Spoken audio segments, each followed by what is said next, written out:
Hey guys, how y'all doing? I'm here to give you guys a recap on the new episode of Fate Apocrypha, which is on episode 21. Now, this episode here was actually pretty cool, not too bad in a slick way. But anyways, let's just get this started right away. I'm pretty sure a lot of people wants to see me get this video over with since it's just going to be a recap. So let's go.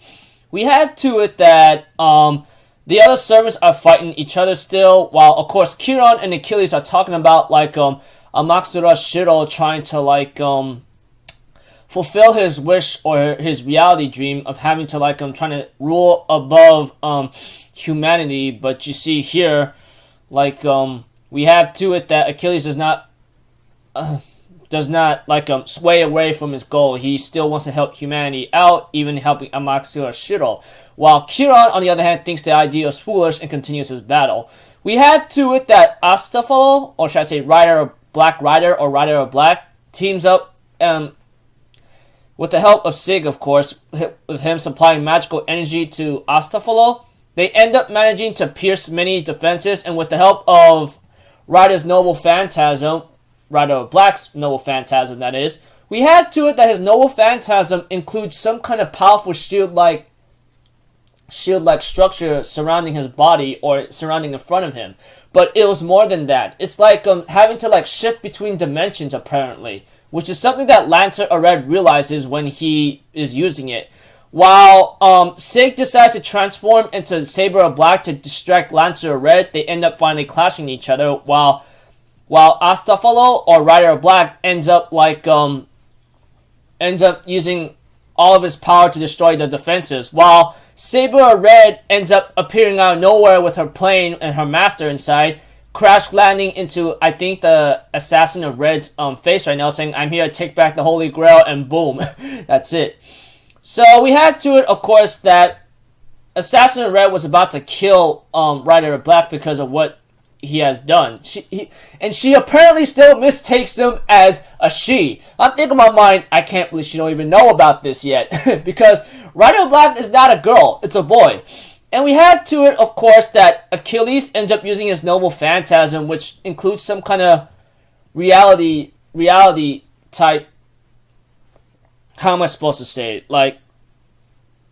Manipulating reality in a certain way, I guess, in some kind of foreign bubble apparently, because what Achilles did, or should I say Rider of Red, ends up using his spear to stop time apparently. I think it's just stopping time. No one's going to interfere, just between the two of them alone will be fighting each other. And we have to it that Kiron and Achilles accept each other's hand-to-hand combat, and they seem to be very on par with each other. But eventually, of course, Kiron does have the advantage eventually and had a lot of good hits on Achilles. But apparently, thanks to Achilles' strength, etc., he manages to deliver a devastating blow to Kiron's chest right now, or Archer of Black's chest, and ends up listening to his final words, apparently. We have to it that, of course, Rider of Black does ask him if he could give one of his, at least transfer one of his Noble Phantasms to or give one of his Noble Phantasms to the members of his faction. Of course, Achilles does not agree with that term and don't ask for the impossible. But of course, Kiron, on the other hand, decides to make his one last attack, apparently, which is pretty dirty in a certain sense.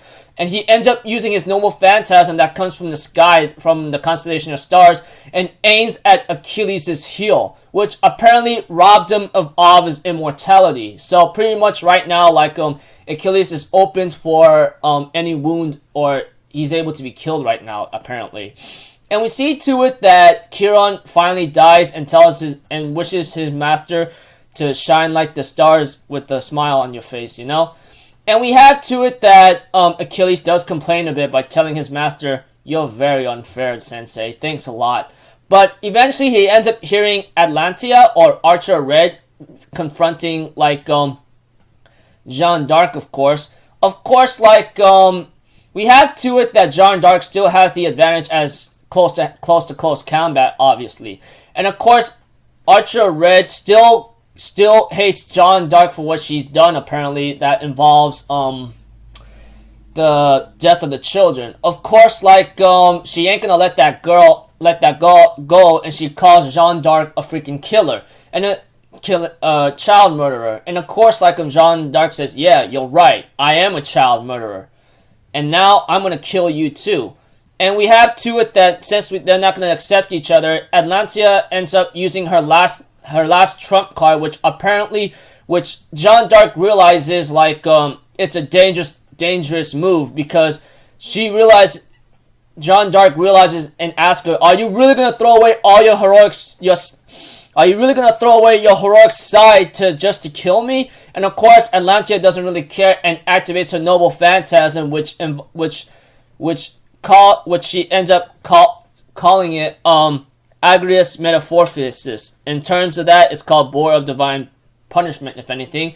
And she ends up transforming into a more vicious person in combat and gets ready to take on Jeanne d'Arc, or Ruler. And after the credits, we have to it that there's a post-credit scene with Ryder still alive, apparently, and he is met by Achilles and gives one last thing to him. Well, apparently he ends up saying, Rider of Black, I came to entrust something to you, Rider of Black, and it ends off there. And yeah, that's about it. So pretty much in this episode, in a simple summary of sentences without a lot of detail, it's just like Ryder and Sig destroying the defenses of the Babylon Gardens whatsoever, while Chiron and Achilles end up fighting each other. In other terms, Rider of Red takes on Archer of Black, hand-to-hand combat thanks to Achilles' noble phantasm. But of course, Chiron ends up losing in the end, but not before he takes away all of Achilles' immortality, and Archer of Red takes on Ruler by activating her most dangerous noble phantasm, which transforms her into a berserker monster. So yeah, overall, pretty cool episode. Looking forward to the next one. I'm pretty sure there will be a fight between Ruler and Atlanta, and who knows who's gonna win. Well, I think we already know who's gonna win anyway. And of course, like Sig takes on Lancer of Red, while of course Rider of Black manages to destroy all the defenses, with Achilles coming to entrust something to Rider of Black eventually. Of course, Rider of Black gets saved by Saber of Red thanks to her intervention with the plane crashing into the Babylon Gardens or something. So if anything else, I'll see you guys in my next video. So I'm out for Zero, people. Have a good day, and I'll see you guys next time, alright? Peace out. Bye-bye. Doo-doo-doo!